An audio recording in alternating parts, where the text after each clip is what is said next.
ketika menggunakan dhammah disebut dengan mubtada.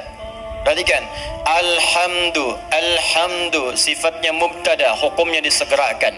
Maka kalau Anda sudah mendapatkan nikmat dari Allah Subhanahu wa taala, Rahman, nikmat sehat, nikmat rizki, harta benda, nikmat keluarga, nikmat kenyamanan hidup, maka bersegeralah untuk memuji Allah Subhanahu wa taala. Syukur kepadanya. Maka Anda ucapkan alhamdu, sifatnya disegerakan untuk kita menjadikan sifat syukur kita kepada Allah setelah menerima nikmat. Ini hukum umum. Bukankah Anda kalau saya berikan sesuatu, Anda seketika mengucapkan ucapan? Apa ucapannya? Terima kasih. Ya, saya berikan sesuatu, Anda ucapkan pada saya apa? Terima kasih. Ya kan? Anda terima, Anda ucapkan, saya kasih, Anda terima. Begitu saya berikan, terima kasih. Ya kan? Terima kasih Ustaz. Sekarang Allah berikan pada kita, Allah berikan pada saya, Allah berikan pada Anda, Allah berikan pada kita. Nikmat, kebutuhan, rizki, segalanya. Setelah kita menerima itu, apa yang harus kita lakukan? Maka Allah ajarkan kepada kita, alhamdu. Cepat segera. Jangan tunda, jangan diakhirkan. Begitu terima, syukur pada Allah, alhamdulillah. Alhamdulillah. Jelas sampai sini?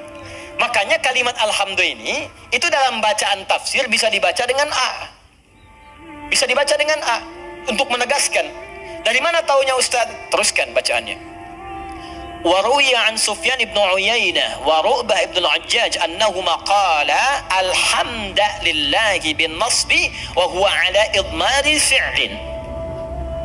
Sufyan ibn Uyainah kemudian juga Ru'bah bin al-Hajjaj, keduanya ahli tentunya dalam bidang qiraat, ya, keduanya menyampaikan riwayat bacaan dengan fathah, tapi riwayat ini untuk tafsir.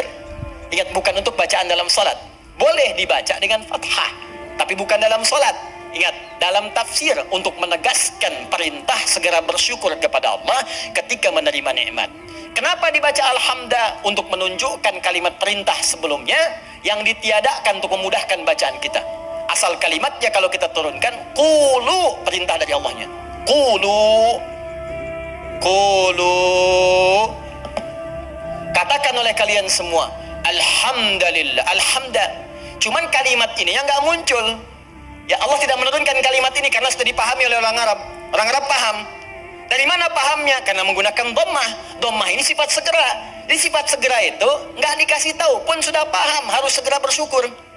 Cuman kita ini yang bukan orang Arab kadang nggak ngerti kenapa mesti dhammah. Maka dijelaskan oleh dua ulama tadi, kenapa pakai dhammah? Karena asal perintah itu untuk bersyukur sifatnya perintah. Kalau mau dimunculkan dalam tafsir ada kalimat sebelumnya qulu. Kalau dapat anugerah dari Allah cepat minimal katakan, cepat syukuri. Kalau orang Arab gak perlu itu lagi. Makanya ketika Quran diturunkan dengan bahasa Arab tidak menggunakan kata qulu lagi, saking pahamnya orang Arab dengan itu. Cukup dengan kalimat alhamdulillahi rabbil alamin. Paham? Maka kalimat yang pertama, ini perintah dari Allah Subhanahu wa ta'ala. Kalau sudah mendapatkan nikmat yang tadi, nikmat diberi, nikmat sehat, nikmat rizki, nikmat macam-macam, maka adab yang pertama dari kita terhadap Allah Subhanahu wa ta'ala, berterima kasihlah kepada Allah Subhanahu wa ta'ala dengan semua nikmat yang telah diberikan itu. Kalimat pertama yang kita ucapkan, segera bersyukur kepada Allah dengan kalimat alhamdulillahi rabbil alamin. Maka kalau ada sesuatu kita dapatkan, adab yang pertama, saya tulis ya, adabnya nanti ada 3. 1, ucapkan kalimat tahmid. Awas, nanti ada kaitan nih dengan penambahan nikmat. Anak lulus ujian, alhamdulillahi rabbil alamin. Ya, proyek dapat, alhamdulillahi rabbil alamin. Ya, dapat tempat pertama, alhamdulillahi rabbil alamin. Dagangan habis di luar, dagangan habis, alhamdulillahi rabbil alamin. Ya, ta'lim lancar, alhamdulillahi rabbil alamin. Dapat traktiran teman, alhamdulillahi rabbil alamin. Dapat tumpangan pulang, alhamdulillahi rabbil alamin. Alhamdulillah. Adab yang pertama. Ini sudah adab, antum aja manusia ngasih langsung terima kasih. Masa Allah ngasih tiap hari kita ucapkan gak ucapkan alhamdulillah? Itu adab pertama. Awas, hati-hati, nanti kalimat ini ringan diucapkan tapi dampaknya besar. Kita akan lihat nanti korelasi dengan ayat yang selanjutnya. Pelan-pelan, sebentar di sini. Paham sampai sini? Baik, jadi pertama, saya ulangi lagi, saat kita kemudian mendapatkan semua anugerah dari Allah berupa nilai-nilai kebaikan, maka adab yang pertama, bersyukurlah kepada Allah dengan mengucapkan apa? Alhamdulillahi Rabbil Alamin. Baik, adab yang kedua, fokus. Perhatikan baik-baik. Bukankah di kalimat Alhamdulillah ini ada alif lam? Ingat ya, ada apa? Alif lam. Saya sering katakan kepada kita semuanya, pada diri saya, pada Anda, pada kita semua, alif lam pada umumnya terbagi dua bagian, dua fungsi. Masih ingat? Satu, ma'rifah, lam ta'rif, menunjukkan sesuatu yang khusus. Yang kedua, istighraq, ya, alif lam al-istighraq, menunjukkan sesuatu yang sifatnya luas, menyeluruh, semua, segala, tanpa kecuali. Ta'rif, qalamun, spidol, pena, pulpen, qalamun, al-qalam, yang ini bukan yang lain. Sabburatun, papan tulis, as-sabburah, papan tulis yang ini khusus, bukan yang lain. Sayyaratun, mobil, banyak di luar kendaraan. As-sayyarah, pakai alif lam, yang itu bukan yang lain. Salatun, umum, salat, gimana aja, mau cepat, mau lambat, bebas. As-salat, salatnya khusus, ada aturannya, ada ketentuannya, nggak bisa sembarangan. Nah, itu baru tahu alif lam ma'rifah saja. Kalau kita bisa baca Al-Quran dengan benar, kita paham kenapa kalimat salat dalam Al-Quran yang bermakna ibadah, dari takbir sampai salam, semua kalimatnya pakai alif lam. Kalau nggak pakai domir di akhirnya atau idhofah, pakai alif lam. Coba kalimat salat pertama Al-Baqarah ayat 3. Alladzina yu'minuna bil ghaibi wa yuqimunas shalah. 43. Wa aqimus salata wa atuz zakah wa aqimus salat. 45. Wasta'inu bis sabri was salah. 153. Ya ayyuhalladzina amanu ista'inu bis sabri was salah. 238. Hafidhu 'alas salawati was salatil wusta. Tadi dibacakan dalam salat Isya, Quran surat 17 ayat 78. Aqimis salata liduluki syamsi ila ghasaqil laili wa qur'anal fajr. Quran surah 29 ayat ke-45. Utlu ma uhiya ilaika minal kitab wa aqimis salat.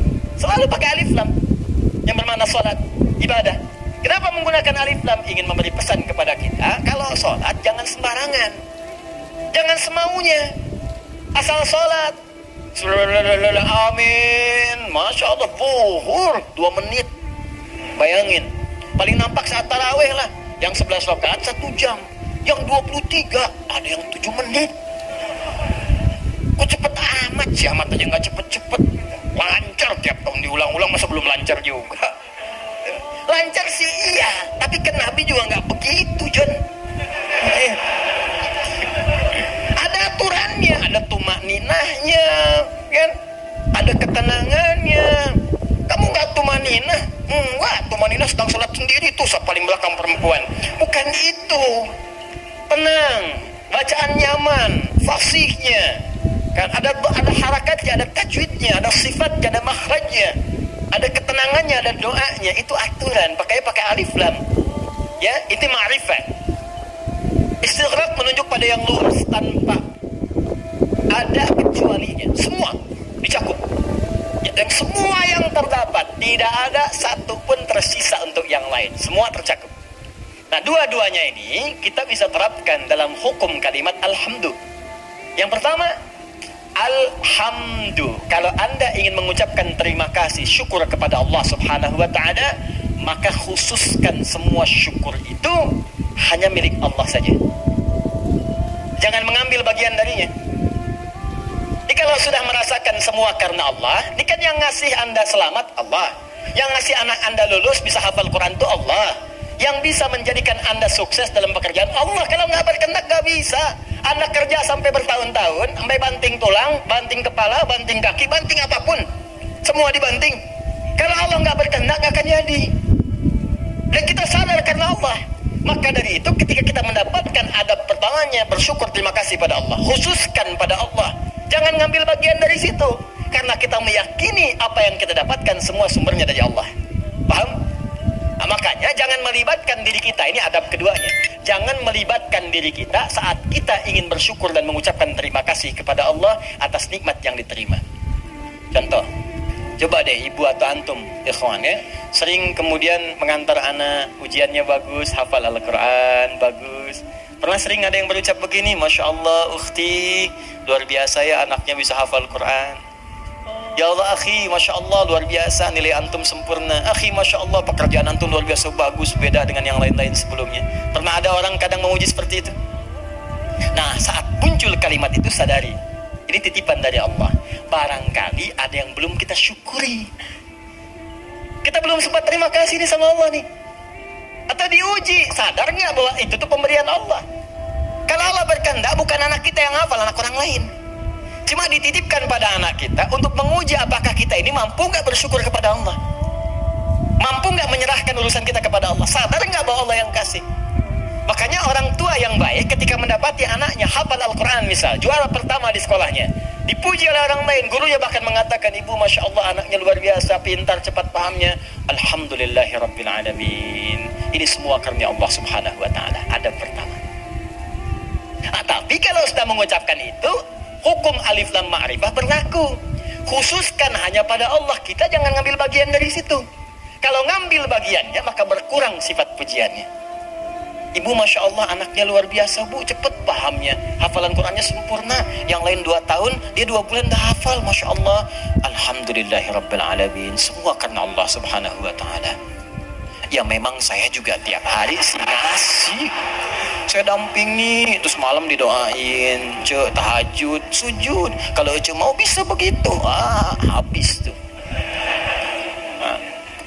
Jelas ya? Jadi jangan ambil bagian dari situ.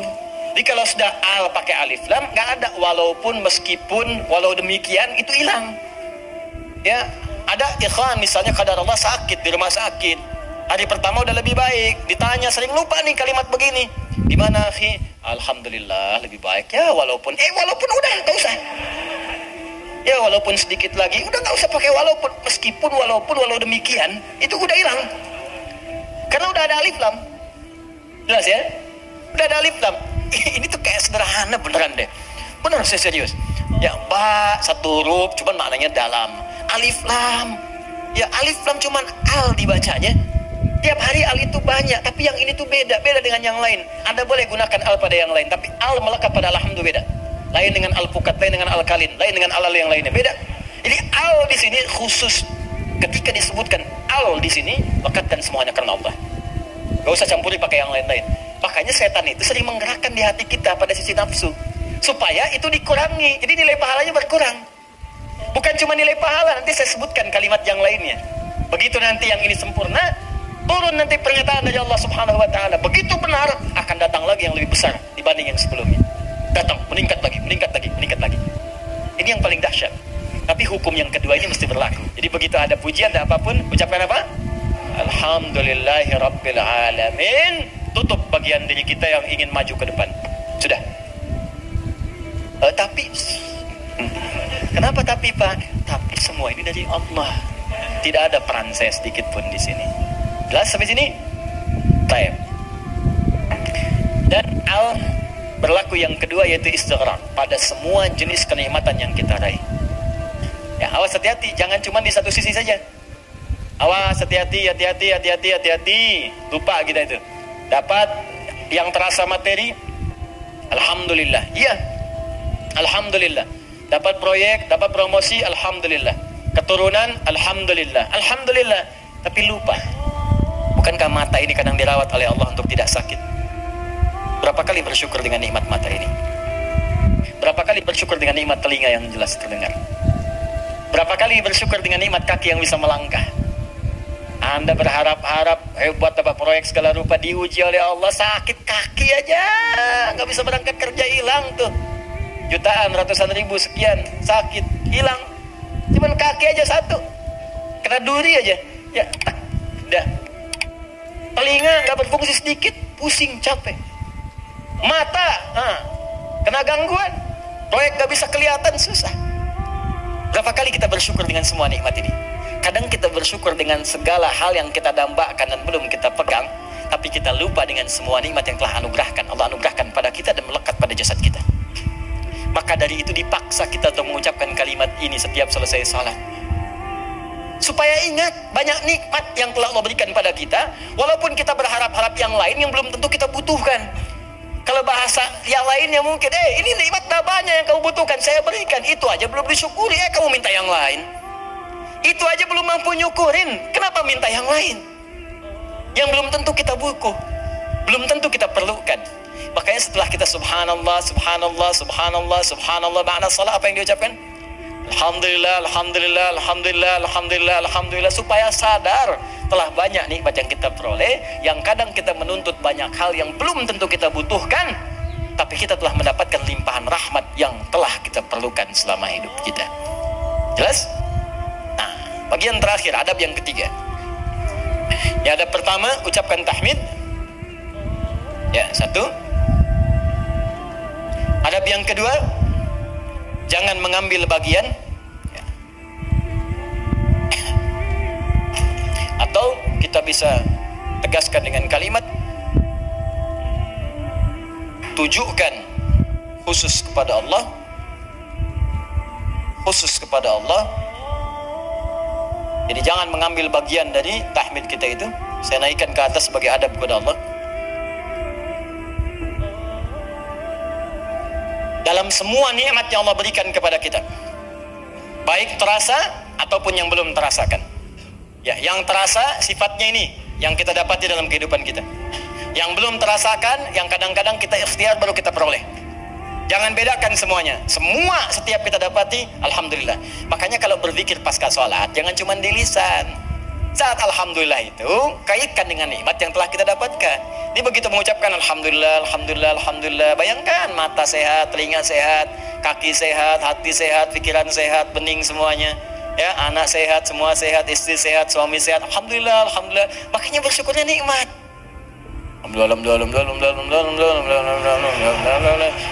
Tapi nggak ada yang nyampe ke hati gitu. Nggak ada yang nyampe.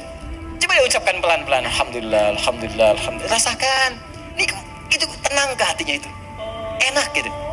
Di zikir yang terasa itu nikmat ke hatinya, dan ada ketenangan dalam jiwa kita, ada getaran tersendiri, enak rasanya itu, ada sentuhan ke hati kita.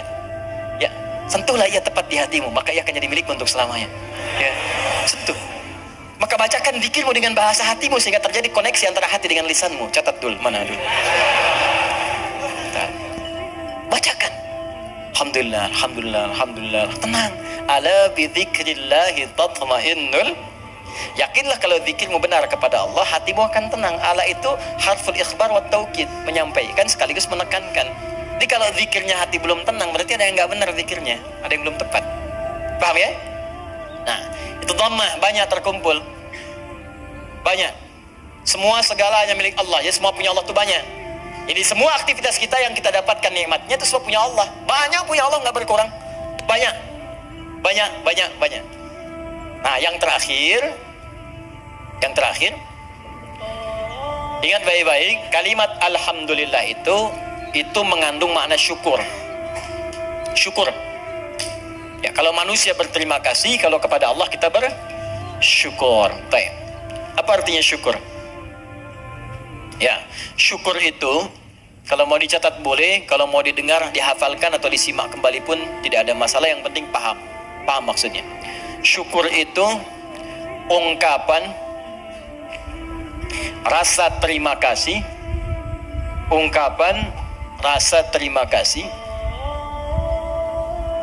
dan bahagia. Ungkapan rasa terima kasih dan bahagia atas nikmat yang diperoleh,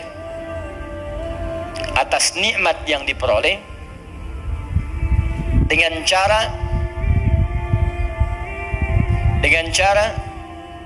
menggunakan nikmat itu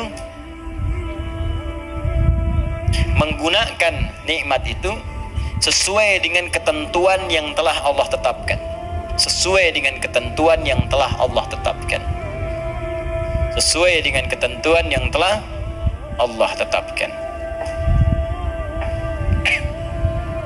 Sudah? Baik. Ungkapan terima kasih atau bahagia dan bahagia atas nikmat yang diperoleh dengan cara menggunakan nikmat itu sesuai dengan ketentuan yang telah Allah tetapkan. Baik. Awas, ini kalimat singkat tapi isinya padat dan akan sangat berdampak dengan kuantitas. Ya, peningkatan nikmat setelahnya yang akan kita peroleh dari Allah Subhanahu wa taala. Kalau syukurnya benar, maka nanti limpahan nikmat berikutnya akan semakin bertambah. Perhatikan baik-baik. Awas, ini bagian ketiga ini yang sering gagal. Di syukur ini, adab pertamanya alhamdulillah, betul. Begitu menerima, alhamdulillah. Adab keduanya, tujukan semua karena Allah. Tapi di adab yang ketiga, ini yang paling penting dan tidak sedikit orang gagal di sini. Jangan cukupkan syukur pada kalimat alhamdulillah, tapi optimalkan nikmat yang diraih itu sesuai fungsinya yang telah Allah tetapkan. Misal, Allah kasih pada kita nikmat sehat di mata, melihat jelas. Kita bisa bedakan objek, ini laki-laki, ini perempuan, ini peci putih, ini peci yang hijau, ini peci biru, ini peci yang hitam. Bahkan yang paling nikmat paling besar, kita bisa membedakan nikmat hak dan batil, nikmat halal dan haram. Ini halal, itu haram. Baik, ini hak, ini batil. Jujur itu hak, dusta itu batil. Mencari dengan yang benar itu hak, korupsi itu haram, batil. Itu nikmat luar biasa. Ini tayangan yang hak, ini yang batil. Baik, ketika kita dapatkan semua nikmat itu, maka syukuri. Maka cara mensyukurinya, tempatkan, gunakan mata ini, nikmat mata, untuk melihat sesuai dengan apa yang telah Allah tetapkan. Apa fungsi mata yang telah Allah tetapkan? Bukan sekedar melihat. Saya sering katakan, saya sering sampaikan, dalam Al-Quran, fungsi mata itu bukan sekedar melihat. Untuk manusia diikat dengan kalimat melihat yang baik-baik. Bahkan tegas kalimat Qurannya, palingkan ketika yang dilihat itu tidak baik menurut Allah. Ini nggak baik nih, palingkan. Di mana ditemukannya? Di Quran surah ke-24 An-Nur. Ayat berapa Ustaz? Ayat 30 untuk laki-laki. Apakah perempuan ikut? Ikut, bahkan harus. Ayat 31-nya perempuan. Bahkan iman kita dipertaruhkan di situ. Qul lil mu'minina yaghuddu min absarihim. Katakan pada pria-pria yang masih merasa punya iman, kalau nggak punya iman, ya nggak masalah. Karena imannya nggak ada, maka nggak ada rem dalam dirinya. Karena iman nggak ada, maka nggak ada petunjuk pada hatinya. Di hati itu ada iman. Kata Allah, kalau hatinya ada iman, maka iman itu akan merambat ke seluruh anggota tubuhnya.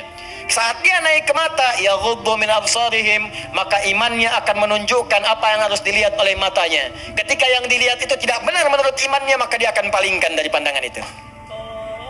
Nah, jadi kalau ingin mensyukuri nikmat mata, pakai mata ini untuk melihat yang benar-benar, yang baik-baik menurut Allah. Itu tandanya kita bersyukur dengan nikmat. Dan tanda yang kedua, iman kita masih ada, masih kuat. Jadi kalau kita mengatakan alhamdulillah nikmat mata, tapi mata dipakai pada yang tidak benar, itu bukan syukur namanya. Apalagi pas diucapkan, pas dilihat yang nggak benar. Gambar apa ini? Ini nih nggak benar nih gambar nih. Alhamdulillah. Nah, alhamdulillah pandangan pertama, selanjutnya kan nggak boleh. Kalimatul haq yuradu bihal batil. Ya, kalimatnya benar cuma ditempatkan di tempat yang salah.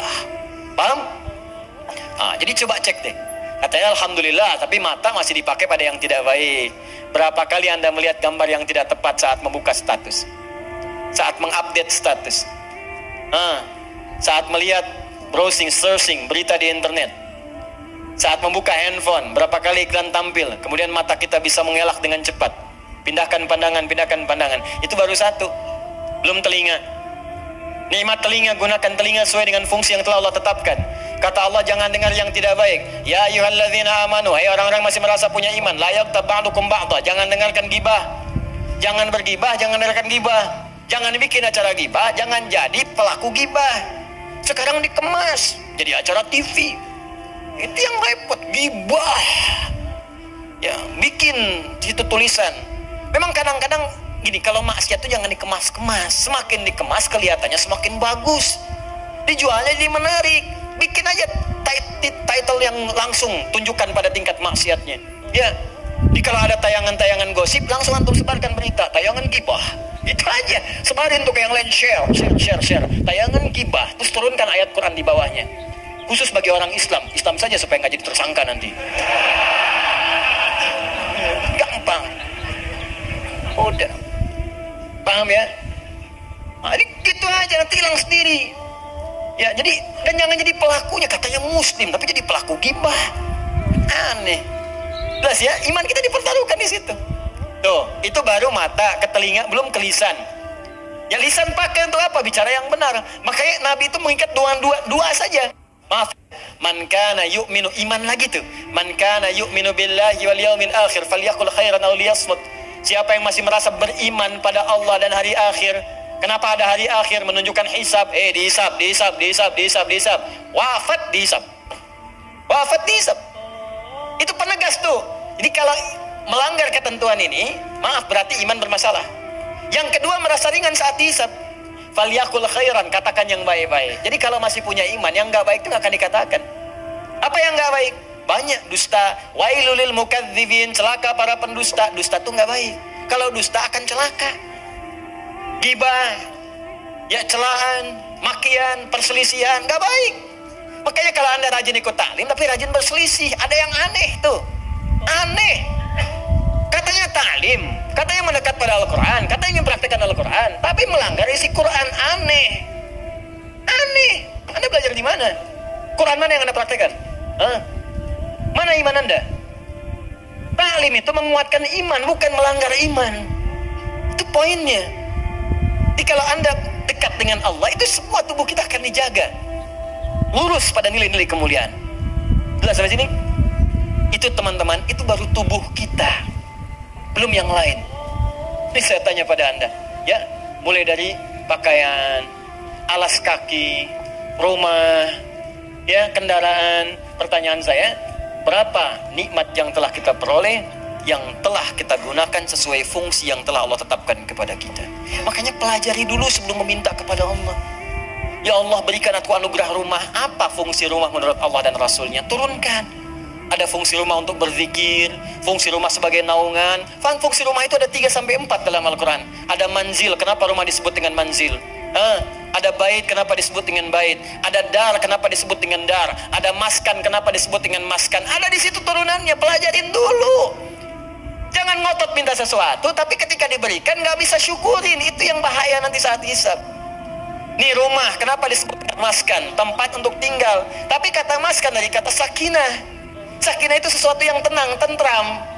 Ciptakan ketentraman di rumah, ciptakan ketenangan di rumah. Kalau sudah punya rumah, bikin suasana tenang di rumah. Jangan di rumah ribut terus. Di rumah berselisih terus. Kalau Anda di rumah tiap hari ribut, artinya kurang syukur Anda kepada Allah. Orang yang nggak punya rumah, belum dapat amanah rumah, masih ngontrak, ada yang numpang tinggal, dia hidupnya tenang. Masa Anda yang dikasih nggak tenang? Padahal tempatnya disebut maskan, tempat untuk tenang. Ustadz, kenapa saya nggak tenang? Karena Anda nggak belajar turunan dari maskan. Maskan itu sifatnya sakinah. Sakinah itu dibawa ke rumah tangga. Ayatnya Quran 30, surah 30 ayat 21. Pelajari ayatnya. Di situ ada sakinah. Sakinah dapat, mawadah turun. Mawadah turun, rahmat dapat. Di situ disingkat sakinah, mawadah, rahmah. Disingkat jadi samara. Dibawa ke dapur jadi sambara. Itu. Ini kan pernikahan seperti sayembara, tebak-tebakan. Anda mendapatkan samara, tapi Anda tidak menggali hikmahnya. Bagaimana bisa meraihnya? Anda mendapatkan pengen sakinah, tempatnya maskan yang punya Allah, tapi Anda sendiri jauh dari Allah. Bagaimana bisa mendapatinya? Makanya fungsi rumah yang kedua disebut bait. Bait itu dari bata yabitu, baitan, tempat menetap. Tapi bukan sekedar menetap. Karena dalam Al-Quran ketika disebutkan bait, sesuatu yang mendekatkan diri dengan Allah. Makanya Ka'bah disebut bait. Quran surah ketiga ayat 96. Inna awwala baitin wudi'a lin-nasi alladzi bi Bakkah mubarakah. Sungguh rumah pertama yang ditetapkan untuk manusia itu apa? Ka'bah yang terletak di Mekah yang diberkahi. Kenapa Ka'bah disebut dengan bait? Untuk menunjukkan setiap fungsi bait itu menghadap ke arah Ka'bah. Kenapa disebut menghadap ke Ka'bah? Untuk menunjukkan ketaatan kita kepada Allah. Ibadah. Diturunkan di hadis Nabi, pakai zikir. Rumah yang tidak digunakan untuk berzikir seperti kuburan, sepi. Bukan sekedar zikirnya, karena dengan zikir itu kita menjadi lebih dekat dengan Allah. Ketika dekat dengan Allah, rahmat turun. Begitu Joni cara memahaminya. Ini rumah dibangun-bangun, diluas-luas, tapi jauh dari Allah. Ya gimana bisa nyaman tinggal di rumah? Luasin. Silahkan aja luasin. Kandang ayam juga luas. Main ke Subang tuh banyak kandang ayam. Kandang ayam juga luas. Apa bedanya rumah Anda dengan kandang ayam? Apa beda rumah anda dengan Ragunan? Ragunan juga luas tuh, Kandang Singa luas begitu. Luas. Apa bedanya? Bedanya pakai zikir. Zikir. Apa itu zikir? Banyak di Quran. Salat zikir, Quran surah 20 ayat ke-14. Wa aqimis salata li dzikri, baca Quran zikir, Quran surah ke-15 ayat 9. Inna nahnu nazzalna dzikra wa inna lahu lahafizun. Bacaan subhanallah alhamdulillah kalimat thayyibat zikir, Quran surah ke-4 ayat 103. Asmaul Husna zikir, Quran surah kedua ayat 152. Ditafsirkan dengan Quran surah ke-17 ayat ke-110. Doa itu zikir, Quran surah ke-7 ayat 205. Menghafal Quran zikir, Quran surah ke-54 ayat 17 ayat 22 ayat 32 ayat 40. Kenapa nggak dihidupkan di rumah tuh begitu? Zikir. Semua, ayo coba deh dengan istri menghafal, kan? Masya Allah. Nggak apa-apa sambil bercanda. Setelah itu berlomba. Nggak apa-apa. Mama sayang, Masya Allah. Tahu nggak bedanya keramik sama kamu? Gitu. Nggak tahu Pak. Kalau keramik makin lama makin antik. Kalau kamu makin lama makin cantik. Catat. Oh, Bapak bisa aja. Bukan karena bisanya, tapi kecantikan itu memudar di dunia. Saya ingin semua bertahan sampai ke akhirat. Yuk, kita mulai dengan menghafal Quran. Mudah-mudahan kita mendapatkan mahkota di akhirat. Itulah kecantikan dan keindahan yang hakiki di hadapan Allah Subhanahu wa Ta'ala.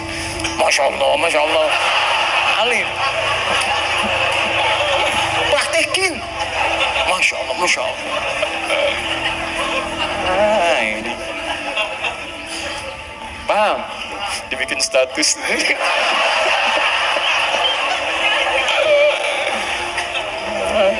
Aduh. Dunia ada-ada aja. Itu caranya. Ini kalau dipakai begitu enak tuh. Coba lah anak-anak. Waduh, kalau lihat anak tuh lagi kosong dia baca Quran, lagi main tiba-tiba baca Al-Mulk, baca Al-Qalam, baca macam-macam. Itu indah pokoknya deh. Antum lagi pulang lagi capek, tiba-tiba anak dalam mainnya dia baca tuh. Amma yatasalun, lagi main aja, main sepeda, main apa gitu. Hidup tuh suasana rumah. Pakai trigger dulu, ya, kayak speaker aktif atau apa gitu kan. Ya, kemudian pasangkan 24 jam putar. Jadi suasananya terbawa. Antum belum baca nggak apa-apa, mulai pasang dulu aja speaker aktifnya. 24 jam isi, nggak apa-apa muter. Dan biasakan ya anak-anak begitu. Ya, saya berusaha mencoba. Ya, setelah itu kita berbagi dan itu dampaknya besar. Ya, saya praktekin dulu sendiri, saya coba dulu pada anak-anak tuh, dekatkan dengan Quran. Terus beli mic-an, dia bicara dengan Quran. Quran tuh karena biasa Quran, makanya ketika dikasih mic pun bukan nyanyi, kasih Quran. Ya, nyampe dibawa ke mall. Begitu ke mall lihat tuh ada mic yang standing itu berdiri.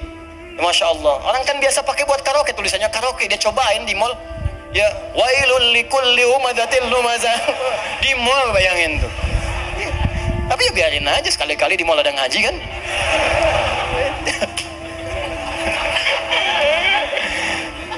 Tapi ya begitu gitu.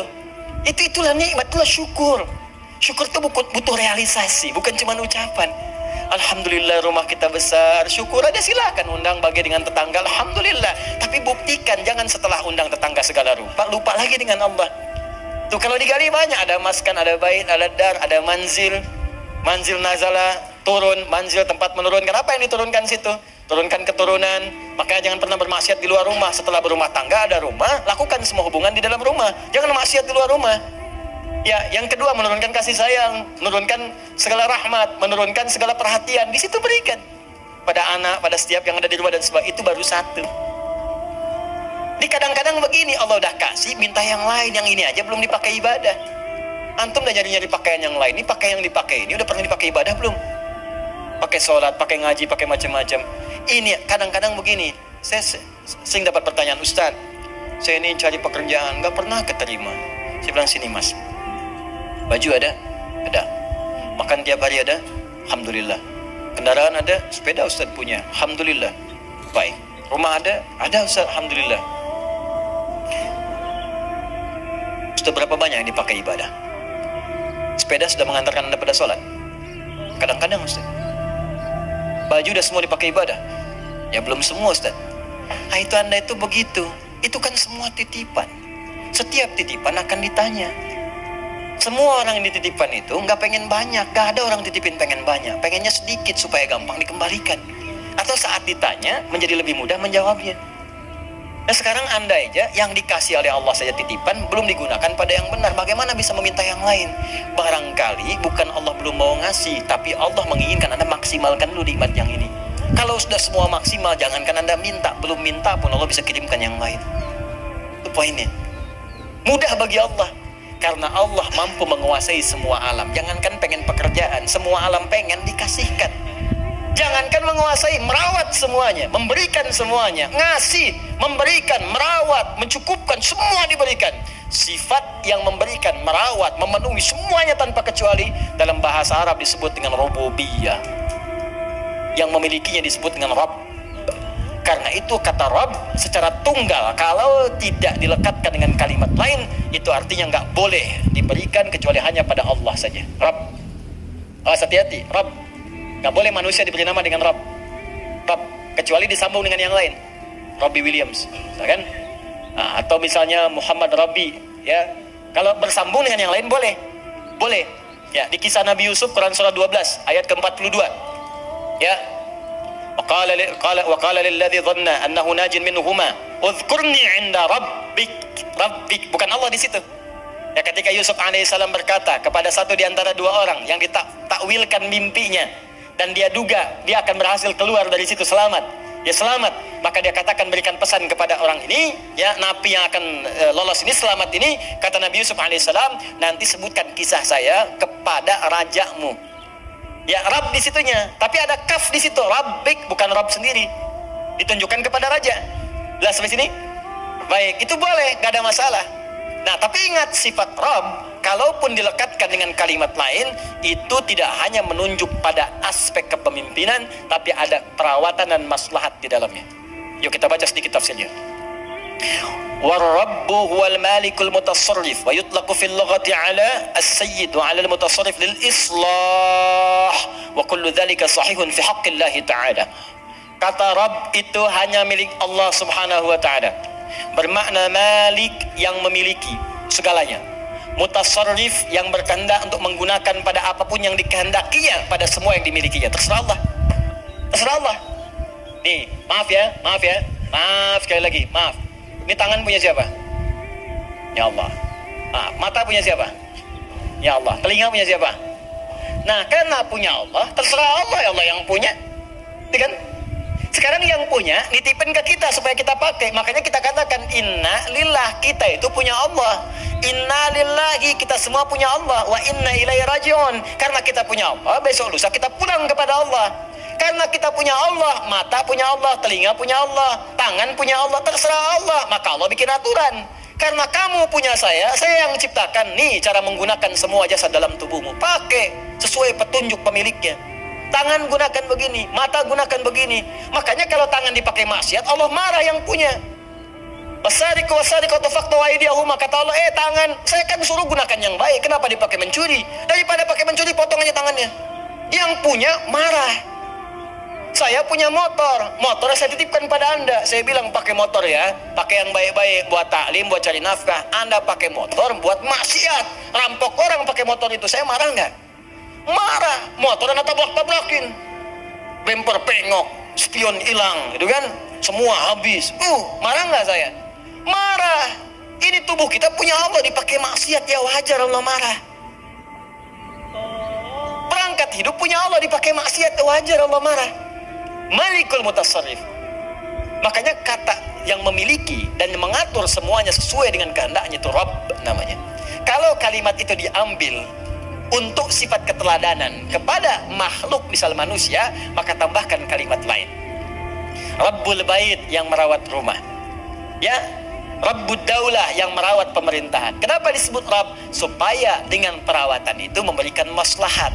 Makanya para pemimpin baik di rumah tangga ataupun aspek yang lebih luas lagi, kalau dia memimpin tapi tidak mengarahkan pada yang lebih baik, besar pertanggungjawabannya di hadapan Allah Subhanahu wa taala. Tinggi itu. Awas, hati-hati. Hati-hati. Dan itu berat di hadapan Allah Subhanahu wa taala. Nah, kita tutup kalimatnya Alhamdulillahi Rabbil Alamin. Kata Allah, kenapa menggunakan kata Rabb? Rabb itu sifat memberi tanpa batas, sifat merawat dengan sempurna. kalau engkau bersyukur kepadaku, menggunakan semua nikmat yang telah aku berikan sesuai dengan perintahku dan fungsinya, maka aku akan tambahkan lagi bagi kalian. Tambahkan lagi. Dan aku akan rawat kalian beserta nikmat-nikmat itu, sehingga semua nikmat terpakai dalam hidup kalian. Itu yang disebut dengan berkah. Dapat gaji 100.000, semuanya tergunakan dalam manfaat. Kan ada orang dapat 1 miliar sebulan, tapi nggak ada manfaatnya, habis. 100 juta 3 hari habis. 200 juta sepekan habis, tapi manfaatnya nggak kerasa. Aduh, kadang-kadang kasihan banget. Dapat gaji 100 juta, sepekan habis, pakai nonton burung, pakai nonton kuda doang, kuda lewat tuh, bayar 20 juta, cuma lihat kuda doang. Masya Allah, pakai ini, pakai itu, jalan sini, dia sini nggak menikmati. Kalau berkah nggak apa-apa, makin banyak makin berkah, banyak beri orang lagi, beri lagi, sedekah lagi, berkah nggak apa-apa. Ya, pilih mana? Sedikit tapi berkah atau banyak tapi berkah? Banyak tapi berkah. Banyak berkah. Ya, berangkat umrah, berangkat haji, sedekah, infak, ini banyak berkah, banyak. Alhamdulillah, nggak apa-apa. Tapi sering terjadi banyak dikumpul-kumpul, dia sendiri nggak merasakan itu. Dan yang paling dahsyat itu kadang berkelahi dengan orang yang dipegang aja di tabungannya belum habis. Itu sekarang banyak orang aneh itu, banyak orang aneh. Beneran, serius saya. Banyak orang aneh. Kalau Anda cek kekayaannya luar biasa, miliaran, triliunan dan sebagainya, tapi masih mengharapkan yang lain, itu aja belum kepake buat dia. Bawa uang aja 1 miliar, masuk ke restoran, makan, mau makan apa situ? Itu aja belum habis. Sudah pengen makan aspal, makan hutan, makan ini, makan itu. Allahu Akbar. Apa yang mau dimakan? Kasihan saya, kasihan bener.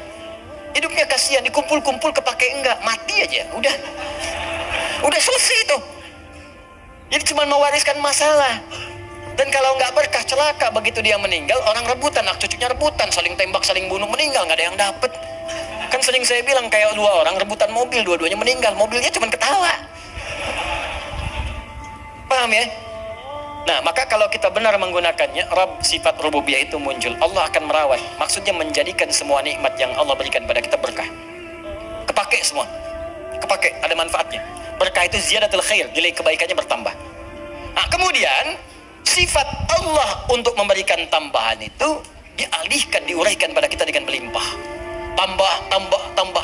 Kata Allah, jangankan rumahmu yang kecil itu, semua alam saja tanpa batas saya bisa rawat. Jangankan kau minta yang sedikit, minta semua alam pun aku berikan, karena aku Rabbul Alamin.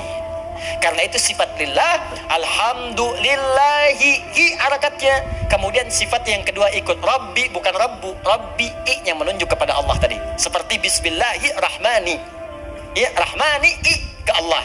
Maka Rabbi ke Allah, Rabbil Alamin. Kata Allah, akulah Tuhan yang merawat, yang menguasai semua alam.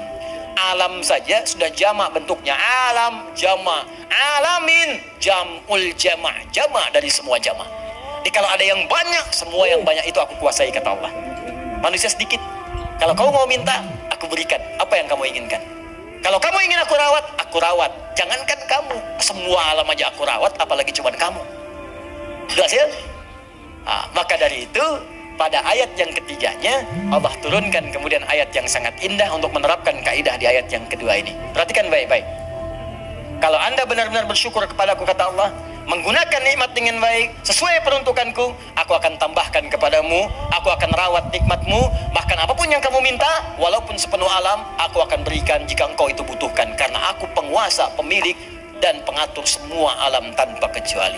Maka turun Quran surah ke-14 ayat ke-7 di kaidah ini. La in syakartum la azidannakum. Kalau engkau bersyukur kepadaku, la azidannakum, maka aku akan tambahkan kepadamu. Masih ingat teman-teman sekalian? Kalimat alhamdulillahirabbil alamin, bukankah kalimat syukur? Syukur atas apa? Nikmat yang kita peroleh. Di mana nikmatnya? Di kalimat ayat pertama. Bismillahirrahman, nikmat dunia. Rahim, nikmat akhirat. Saat mendapatkan nikmat dunia, alhamdulillah. Begitu kita alhamdulillah, benar alhamdulillahnya, Allah tambahkan rahmannya. Syukur lagi, Allah tambahkan rahimnya. Pahala tambah lagi, rahmannya tambah, lipatkan lagi. Sekarang motor, besok mobil. Sekarang mobil, besok bis. Sekarang bis, besok kereta. Nambah. Karena itu ketika Anda alhamdulillahirabbil alamin, maka Rahman dan Rahim Allah akan tambahkan. Rahman dunia, Rahim dalam urusan akhirat.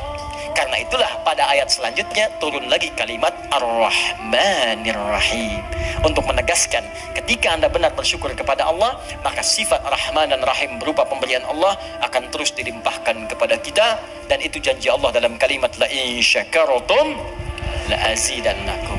Maka selesai pembahasan dua ayat sekaligus, ayat yang kedua dan ayat yang ketiga. Sekarang pertanyaannya, kalau ada orang yang tidak bersyukur dengan semua itu dan dia merasa itu punya dia, seperti Korun pernah dicontohkan dalam masa-masa yang lampau. Sekarang muncul lagi korun-korun milenial misalnya, ya, korun-korun kekinian.